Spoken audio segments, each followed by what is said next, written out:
2012 সালে student of the year দিয়ে শুরু, তারপর আর পেছনে ফিরে তাকাতে হয়নি। 1 দশকের বেশি সময়ে নিজের অভিনয় দক্ষতা দিয়ে দর্শকদের মনে জায়গা করে নিয়েছেন আলিয়া ভাট। বড় বাজেটের ছবি আর নামী ব্র্যান্ডের বিজ্ঞাপনী দূত হিসেবে তার ব্যস্ততা আকাশচুম্বী।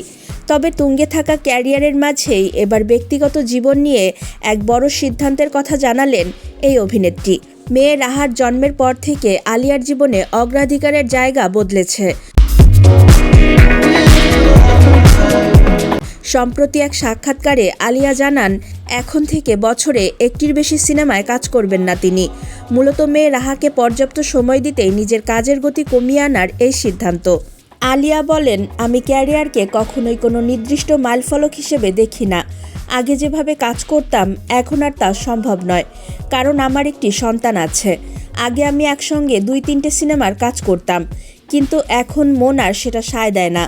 যখন যে কাজটি করব সেখানে শতভাগ মনোযোগ দিতে চাই।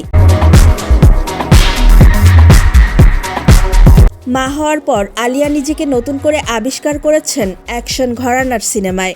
হলিউডের হার্ট অফ স্টোন এবং বলিউডের আলফা সিনেমায় অভিনয়ের অভিজ্ঞতা জানিয়ে তিনি বলেন, মা হওয়ার পর অ্যাকশন দৃশ্যগুলো করতে গিয়ে বুঝতে পেরেছি আমার শরীর এখনও কতটা ফিট। আলফা আমাকে এমন কিছু সুযোগ করে দিয়েছে যা আগে কখনো পাইনি।